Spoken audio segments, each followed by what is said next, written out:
Hi Kaelen and agents, it's Friday and I'm going to start off with this. Well, our agent, our DFTBA agent, said that actually might have been you as well, said you never heard me play the flute.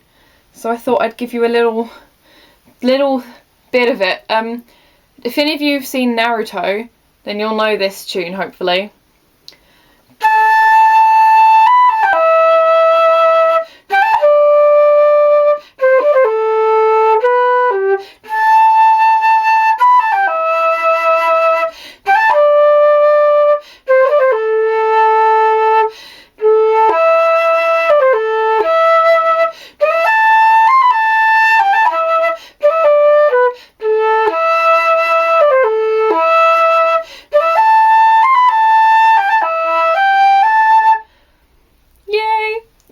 That was really random, but I hope you enjoyed it.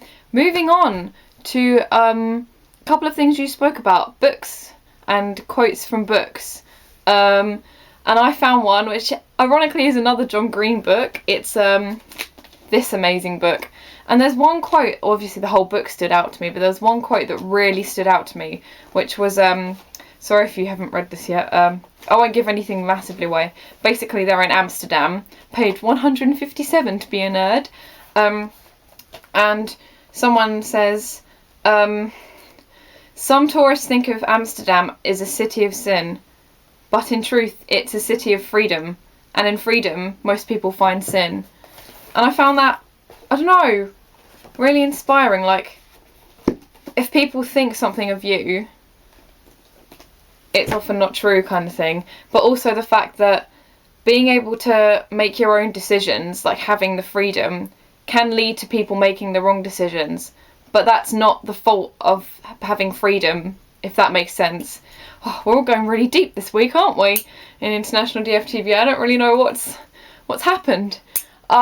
Briefly, you spoke about Saved by the Bell as one of your favourite TV shows, which I've never seen, and I feel a bit of a failure, so I promise at some point I'm going to watch it for you. If you watch one of these two shows, unless you've already seen them both, which would be really cool. The first one is Friends. You probably have seen Friends because everyone's seen Friends, but honestly, I can just turn it on at any time, watch any episode, and it will be amazing and cheer me up. And the characters are just so relatable and human as well. They have their flaws, and I'm slightly in love with Chandler Bing. Just throwing that out there. And the second series, Drake and Josh, they play it on TV here, and I don't know if you ever saw that, because it's kind of a kids show, but it's so good. Oh, it's so funny, and I really, really love it. Oh, I can watch any episode. I can quote most of it. Me and my sister were watching it a minute ago. It's such a good TV show. So I hope you've all seen that. Please tell me if you have. And also, yeah. Sorry, I lost my train of thought for a sec there. Kaelen, I wanted to give you some advice. You said that you went through a big decision when you decided to start vlogging and everything, and also when you decided to kind of release your inner nerd, for lack of a better way of putting it. I just want to say that I'm quite honoured that you're going through that with me and the rest of everyone watching and the agents and everything, because I struggled with it when I sort of came to terms with who I was.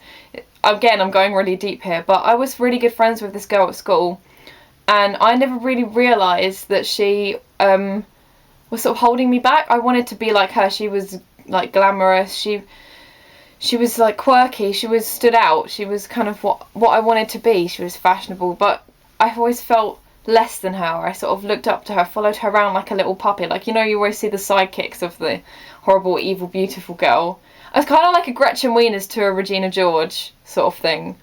And then, oh god, I'm so sad. But, and then my other friends told me that she was being horrible about me behind my back. And I didn't want to believe them because, again, like you, I liked the idea that someone of her, what I thought she was, wanted to be with me. I felt, I don't know, it was nice. I felt flattered almost. I didn't want to let go of that. So I kind of ignored them, and then because they're the better people, they've forgiven me since, and I found out later that that girl was talking about me behind my back. She's moved schools now, and ever since I stopped being friends with her, this is going to sound really horrible, but it was honestly the best thing ever. I guess we just didn't get on. I mean, she's probably got other friends now, people who she does get on with, but me and her, in the end, I guess, didn't get on, and I'm so much happier since I found Nerdfighteria and everything, because they showed me that I could be who I wanted. There were people out there who liked Pokemon and other things that I really liked that she thought I was weird for liking. There are other people out there who share the same nerdiness that I do, and that was really good for me. That was really good, and I'm so glad that you've sort of found that, because I don't want you to have to go through what I went through, and I'm sorry if you already have. And I hope that everything's okay with you now. I mean, I would say you can talk to me, but if you do, you're probably going to get most of the internet watching, unless you message me on Tumblr or something, I don't know. Just want to make sure you're doing okay. And yeah, I hope anyone else watching, if you've ever been in a similar situation, just get out of it, be who you are. Sounds so cliche, but honestly, it's the best advice anyone can ever give you. And I learnt that the hard way, but I'm glad I learned it the hard way, because now I know, kind of thing.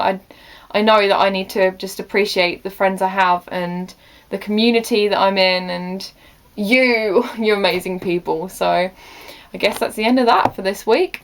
We've been very philosophical, and I wonder whether you've enjoyed that or whether you just prefer our random crazy antics or whatever, but I'm sure you'll let me know in the comments anyway. But thank you for watching, and I'll see you on Tuesday.